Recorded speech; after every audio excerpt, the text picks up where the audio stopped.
a communiqué un rapport, etc. Bon, parce que tant que mu ngi nekk ci ay entre ministre de la justice commission xawma lan ak procureur, pour moi y a pas de problème. Ils sont en train de perdre beaucoup d'énergie ci loo xam ne jaru ko, parce que pour man diffamation, il y a un temps pour juger la diffamation, il y a un temps pour juger la diffamation. Donc temps boobu suñu juger affaire bi ba nga def say voie de recours jeex na. yaa fi wax ne lii parce que moment bi nga koy wax da nga war a téye affaire bi pas moment ba nga bañ lay atte tey moment bañ lay atte sax jeex na atte nañ la ba pare parce que dafa am loo xam ne xel da koy nangu. Juge bu ñuy atte dañuy atte sur le présent pas sur le futur.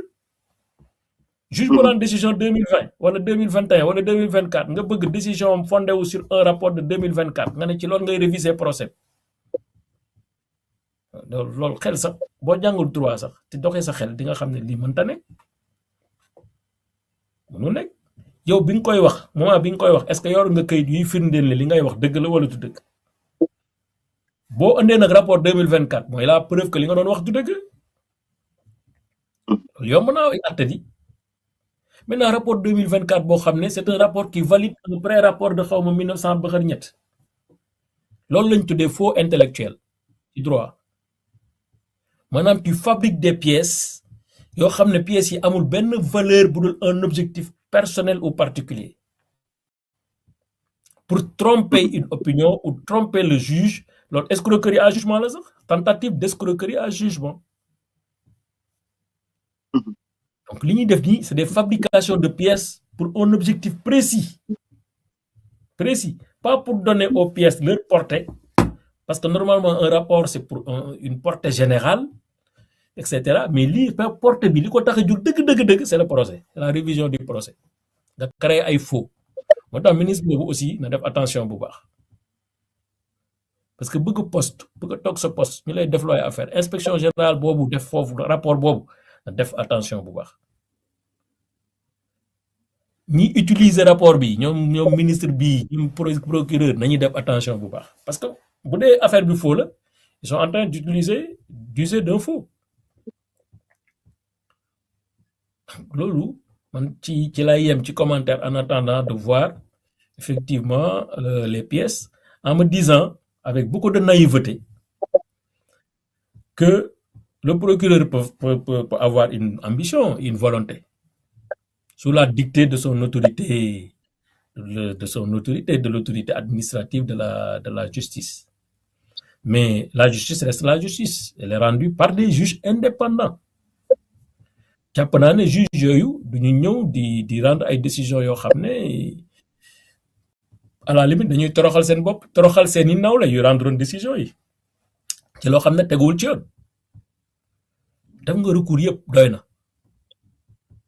waaw tooñ nga baalul ak boo mu ne baalu ak parce que da ngay humble aussi ngay humble. beneen bi nag mooy boo bëggee def yenn recours yi tout en étant premier ministre, mais la moindre des choses quand même c'est de démissionner. Il faut pas mettre l'appareil judiciaire sous pression des personnes qui sont censées lui accorder beaucoup de crédibilité, beaucoup de sérénité, beaucoup de lucidité. Un premier ministre qui est en procès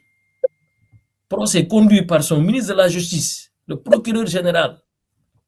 On n'est plus dans des rapports d'égalité. On n'est plus dans les rapports d'égalité. Nekkatuñu ci rapport d'égalité entre citoyens. Un citoyen plus fort qui utilise l'appareil d'État pour parvenir à ses fins. Loolu mooy dëgg. Loolu c'est injuste. C'est immoral. Donc démissionne, retrouver ce manteau de citoyen sénégalais pour essayer de redorer ton blason de citoyen. Et comme Sénégal léegi rus daf fi jeex parce que c'est le seul pays qui a un premier ministre condamné pénalement. Oui. ban pays ngay gis mu ne ñu condamné la pénalement. Administration sax boo fa waree nekk da nga war am casier judiciaire vierge ñu def enquête de moralité ci yow pour xool ndax nañ la condamné wala condamné wuñ la. Nous on se contente d'avoir un premier ministre qui est condamné, mais ça veut dire qu'on peut avoir tout. C'est le dérèglement total. Dérèglement de tous les sens, dérèglement de tous les pouvoirs, dérèglement de tout ce qui est normal ou normalité. Il faut commencer. On doit se remettre en cause. Très honnêtement, ce que je vois là, c'est pas bon. La moindre des choses, c'est que vous démissionnez. Après, on toppatoo ay droit, mais Mamadou Seck et d'autres, ils ont fait la preuve. C'est que histoire aussi dañ koy jàng. xam ne lii nag nii la war a demee maa ngi koy rendre hommage di ko féliciter parce que ku wax léegi da nga koy tudd parce que dafa def benn fait boo xam ne en son temps c'était pas évident mu dem setali boppam après ñu war toog tey day am way ba bu muy dee premier ministre Ousmane Sonko loolu la waroon def ne man kat mënumaa jiite Sénégal di am gàkk-gàkk sama kaw parce que directeur yi nga nekk sama suuf man may disposer de l'administration centrale kuñ ci war a nommer damay xool ndax am nga casier judiciaire vierge damay def enquête de moralité ci yow balaa ma lay nommer décret yi dañu war a ànd ak loolu conseil des ministres ñi ñuy nommer yëpp dañ fa war a am loolu yow sàmmante ak loolu yaa ngi am condamnation définitive ñu condamné la par-dessus le marché tu restes premier ministre après tu mets une pression donc tu essaies d'infléchir par ta position les décisions de justice à 2 reprises nga def rabat dara ñu rejeté ko mais waroon nga yem foofu mais nga ne da ngay def révision de procès loolu président de la République sax moo ko warul d'accord parce que ni mu nekkee chef suprême des armées nekkee le chef de la magistrature moo tax ñu koy wax le premier magistrat parce que c'est lui le président du conseil supérieur de la magistrature c'est lui le garant du bon fonctionnement des institutions man moom lay interpeller avec beaucoup de respect pour que mu xam ne y a des actions qui sont de nature à infléchir le bon fonctionnement de la justice qui vont créer du dysfonctionnement mu arrêté ko et ça va créer des problèmes au Sénégal ça va créer des problèmes donc nañ ko teel a arrêté et pour une personne parce que vous avez osé man ni ma xamee Mame Mbaye Niang bu Ousmane Sonko utoon téléphone am woo ko Mame Mbaye na yow sama frère nga xam nga nangam jaar nañ fii dugg fii génn fii ah bon c'est vrai que politique la woon sa waay nangam na mais moom mën na ko dal man mën naa wax bu ëpp ci politique mais ma am humilité présenter mes excuses dama juumoon dama nangam mais ça aussi c'est une grandeur c'est pas une faiblesse mais li ma wóor mooy bu defoon démarche boobu wax ak moom mais Mame Mbaye Niang n'est pas à 200 millions di yoo xam ne nii da ciy xeex ak waa ji 200 millions c'est quoi tu dëgg avec parce que xaalis du dara 200 millions 100 000 1 million mais loolu taxul ñu jóg honneur moo taxoon muy jóg ca njëlbéen nga bu ko newoon présenté naa sumay excuse dama juum yaakaar naa ne fii yëpp duñ fi jaar man xam naa Mame Mbaye jullit la te ku fair play la mais yow nga dëgër bopp ci affaire bi bëgg a yàq deru jàmbur ñu génn la wax la nga nekk ku nekk xam na ne ministre quand même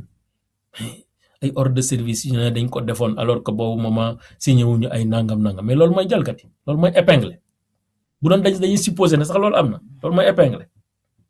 mais ordre de service pour une raison mën nga ko def alors que signé au contrat bi si vous avez la certitude que le contrat sera signé il y a une urgence particulière